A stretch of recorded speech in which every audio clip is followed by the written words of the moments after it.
সংসদ ছাড়া জুলাই সনদ ঘোষণাপত্র বা সংস্কার প্রস্তাব কোনোটাকেই আইনগত ভিত্তি দেওয়ার সুযোগ নেই বলে মনে করেন আইনজীবীরা। গেজেটের মাধ্যমেও সব বিষয়কে আইনগত ভিত্তি দেওয়া যায় না বলে মত তাদের। এখনকার সংস্কার প্রস্তাব কিংবা জুলাই ঘোষণাপত্র বা সনদের ভবিষ্যৎ নির্ভর করছে নির্বাচিত সংসদের উপর। তবে সংস্কার বাস্তবায়নে ভবিষ্যতে রাজনৈতিক দলগুলো যেন বাধ্য থাকে সেই চাপ অব্যাহত রাখার পরামর্শ আইনজীবীদের। সাইদুল ইসলামের রিপোর্ট।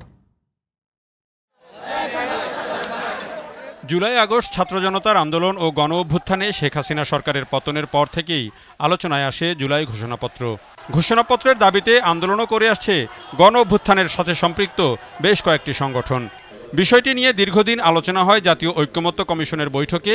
এই ঘোষণাপত্রের ব্যাপারে বিএনপি সহ অধিকাংশ রাজনৈতিক দল একমত হলেও ঘোষণাপত্রের অনেক বিষয়ে মতপার্থক্য আছে দলগুলোর মধ্যে। ঘোষণাপত্রে কি আছে তা এখনও সাধারণ মানুষ জানে না। তবে এরই মধ্যে জুলাই ঘোষণাপত্র প্রস্তুত হয়েছে বলে জানিয়েছে অন্তর্বর্তী সরকার। এই ঘোষণাপত্রকে আইনগত ভিত্তি দেওয়ার দাবি জানিয়েছে জামায়াত, এনসিপি সহ কয়েকটি রাজনৈতিক দল। তবে আইনজীবীরা বলছেন, জুলাই ঘোষণাপত্র কিংবা সংস্কার প্রস্তাবকে আইনগত ভিত্তি দিতে নির্বাচিত সংসদ লাগবে। যেহেতু এখন সংসদ নাই, সুতরাং কনস্টিটিউশনে এইগুলোকে কোনো বিধান ঢোকানোর মতো অবস্থায় বাংলাদেশ এখন নেই। কনস্টিটিউশনের মধ্যে এই বিধান তো আসতে পারে না, এটা আসতে পারে শিডিউল হিসাবে। কনস্টিটিউশন শিডিউলের মধ্যে এটা আসতে পারে। অঙ্গীকার তো আর আইনের মাধ্যমে অঙ্গীকার হয় না, আইন তো হয় হচ্ছে ডাইরেক্টিভ, যে কি করা যাবে কি করা যাবে না, একজন সিটিজেন কি করতে পারবে কি করতে পারবে না। সমস্ত কিছু আলোচনা আছে, সেই আলোচনা কোনো লাভ হবে না যদি নাকি যারা পার্লামেন্টে মেজরিটি হবে তারা যদি কোনো কিছু এটা না করতে চায়, তাহলে এটার কোনো আইনগত ভিত্তি নাই। সেখানে যারা সাইন করবে তাদের উপরে বাধ্যতামূলক, সে হয়তো সিভিল কোর্টে যেতে পারবে, কিন্তু সংবিধান সংশোধনের সঙ্গে এটার কোনো রিলেশন নাই। সংবিধান সংশোধন করতে গেলে যে বিষয়গুলো ওনারা একমত হয়েছে, সেটা হোক আবার না হোক, এই বিষয় হোক বা অন্য বিষয় হোক, বিল আকারে পার্লামেন্টে আসতে হবে।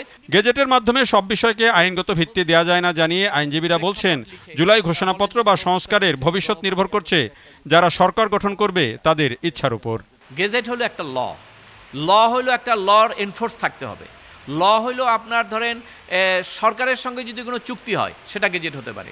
সরকার পার্টি সে যদি একটা পেপার তৈরি করেন জুলাই ঘোষণাপত্র, সেটা কি, সেটা সংবিধানের পার্ট হওয়ার জন্য প্রয়োজন আছে কিনা, ওটা আইনের এফেক্ট লাগবে কিনা, সেগুলো হলে তখন বলা যাবে যে হ্যাঁ, ওইটা যদি বিল আকারে আসে, রাজনৈতিক দলগুলো যখন ক্ষমতায় যাবে তারা এটা করতে পারবে। ভবিষ্যতে যারা পার্লামেন্ট, যারা মেজরিটি পার্টি থাকবেন, তাদের সদিচ্ছার উপর নির্ভর করবে কতটুকুন হবে, কতটুকুন সংস্কারের যেগুলো চিন্তা করা হয়েছে কতগুলি রাখবেন নাকি রাখবেন না। তখন সংসদ হবে, সংসদে এগুলো আলোচনা হবে, তখন সেগুলো তারা হয়তো বা চিন্তা করবেন।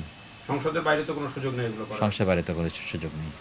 ভবিষ্যতে কেউ যেন আর স্বৈরাচারী সরকার হয়ে উঠতে না পারে, সেজন্য দেশের স্বার্থে কল্যাণমূলক সংস্কার প্রস্তাবগুলো বাস্তবায়নে রাজনৈতিক দলগুলোর সুস্পষ্ট অঙ্গীকার থাকা জরুরি বলে মনে করেন সিনিয়র এই আইনজীবীরা। Saidul Islam, GTV news, Dhaka.